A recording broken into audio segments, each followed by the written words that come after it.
السلام علیکم جی، welcome back. آج ہمارا ٹاپک ہے اردو داستان کی روایت کا مطالعہ، اور یہ ہمارا مین ٹاپک ہے۔ آگے سے سب ٹاپک ہے کہ داستان گوئی کے آغاز کے بارے میں بحث کریں اور اس کی ارتقاء کو بیان کریں اور اس کی خصوصیات کا بھی ذکر کریں۔ انسان اور کہانی کا چولی دامن کا ساتھ ہے۔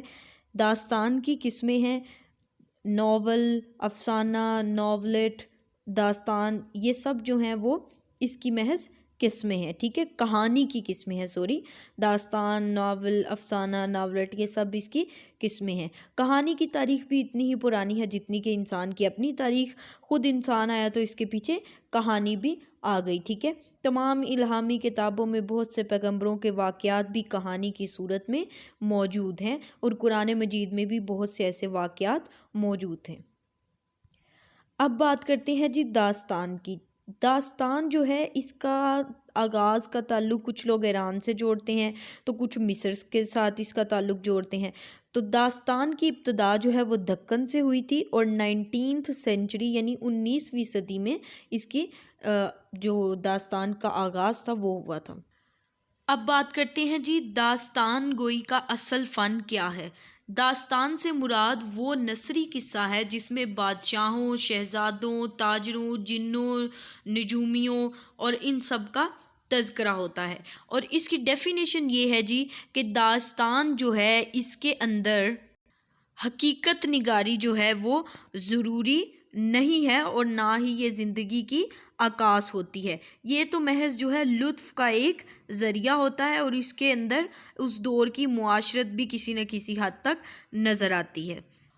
اور داستان کے لیے یہ ضروری نہیں ہے کہ اس میں دنیا و ماحول جو ہے وہ ہمارا جانا پہچانا ہو، بلکہ اس میں جو ہے دوری کا وجود ضروری ہے، یعنی دوری کا عنصر جو ہے وہ پایا جاتا ہے۔ یہ دوری کتنے قسم کی ہوتی ہے؟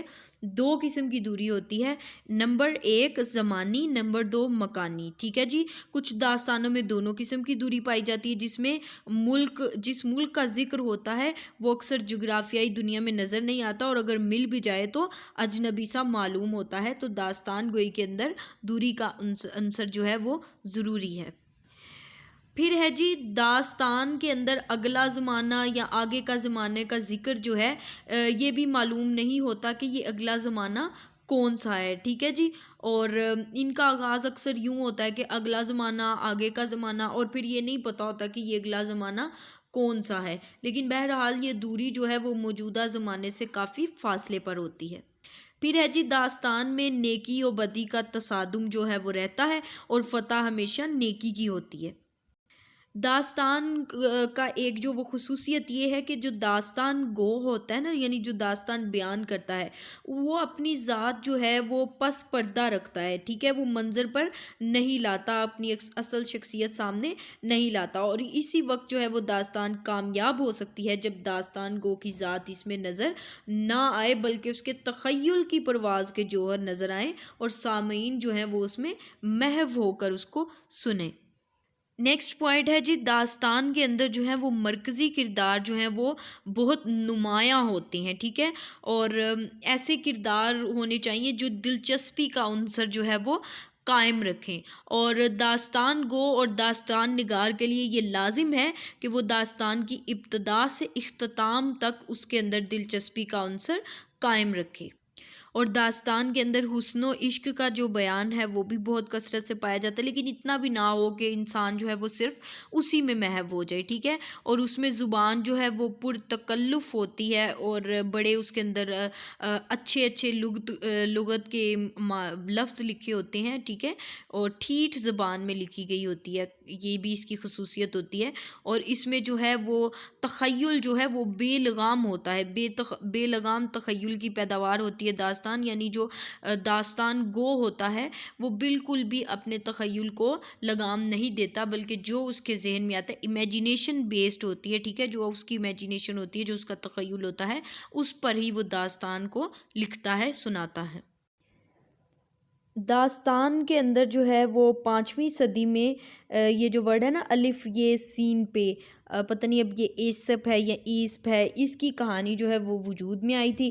اس کی بنیاد کیا تھی؟ اس کی بنیاد ایک غلام تھا اور جس کو غلط فہمی کے باعث جو ہے وہ قتل کر دیا گیا تھا، اور اردو میں یہ کہانیاں جو ہیں وہ حکایات لقمان کے نام سے آج بھی جو ہے وہ فیمس ہیں، اور یہ ان کو تورات سے ماخوذ کیا جاتا ہے، ٹھیک ہے۔ اس کے بعد جو ہے وہ جو ہے وہ 17ویں صدی میں جو ہے وہ فرانس کے اندر زبان میں کہانی جو ہے وہ ایک نئی صورت میں نظر آئی، جس میں کیا ہوا کہ جانوروں کی کہانیاں لکھنی جانے لگیں، یعنی جانوروں کو ایز اے کریکٹر یوز کیا جانے لگا۔ سب سے پہلے تمثیل نگاری کا جو پہلا نمونہ ہے وہ سبرس ہے، جس کا نام ہے سبرس، اور اس کا جو یہ اصل نام ہے اس کا وہ قصہ حسن و دل ہے، لیکن معروف نام ہے اس کا سبرس، ٹھیک ہے۔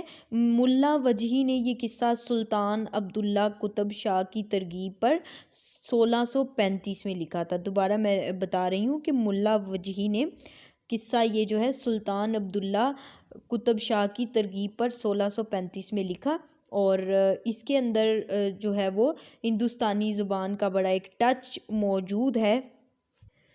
اس کے بعد جی طویل ترین داستانیں لکھی جانی شروع کی جا چکی تھیں، جس کے اندر ایک طویل ترین داستان جو ہے وہ داستان امیر حمزہ ہے، جس کو اردو داستان گوئی کی معراج بھی کہا جاتا ہے۔ یہ بہت طویل ہے، اور جو اس کا فقط ایک حصہ ہے نا، مختصر حصہ جس کا نام ہے طلسم ہوش روبا، یہ صرف حصہ جو ہے اس کی 7 جلدیں ہیں، اور جو داستان امیر حمزہ ہے اس کی 46 جلدیں ہیں، تو یہ طویل ترین داستان ہے۔ اور اس کے بعد دوسری جو داستان ہے وہ الف لیلہ ہے، یہ بھی قصہ سبرس اور داستان امیر حمزہ اور بوستان خیال کے بعد یہ بھی معروف داستان گنی جاتی ہے، اور الف لیلہ جو ہے وہ عربی سے ترجمہ کی گئی ہے، اور اس کی بھی جو ہیں وہ 64 قصے موجود ہیں اور 4 اس کی جلدیں موجود ہیں۔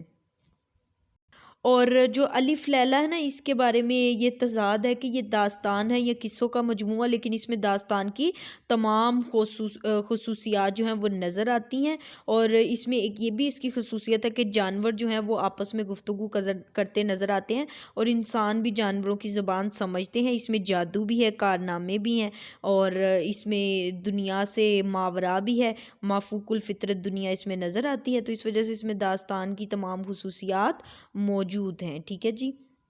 اور یہ جو داستان گوئی ہے یہ آہستہ آہستہ سفر کرتے کرتے اب افسانے کی شکل اختیار کر چکی ہے، اور اب اس کو مطلب افسانے کا بھی نام دیا جا چکا ہے۔ یہ تھا جی ہمارا ٹاپک، جس میں ہم نے یہ کوسچن کور کیے کہ داستان کیا ہے، اور اس کا ادب کا حصہ ہے، اور اس میں حقیقت نگاری بھی کیا ہوتی ہے، بالکل نہیں جی، اور اس کے بعد داستان کی دنیا الگ ہے، اور ارتقائی سفر کے بارے میں اور ادب کے حوالے سے کس طرح پرکھا جا سکتا ہے، یہ سب ہمارا جو ٹاپک ہے وہ اس میں کور ہوا۔ اور ایک دفعہ میں آپ کو پھر سے دکھا دیتی ہوں کی پوائنٹس۔ داستان گوئی کی تاریخ، ٹھیک ہے جی، اس میں مختصر سا وہ تعارف ہے، اور یہ داستان کی ڈیفینیشنز آتی ہیں اور اس کی خصوصیات، یہ جو ایرو کے نشان کے ساتھ آگے لکھی ہوئی ہیں یہ خصوصیات ہیں، اور اوپر اس کی ڈیفینیشن ہے۔ یہ ہمارا آج کا ٹاپک تھا، ملتے ہیں اگلی ویڈیو میں، اللہ حافظ۔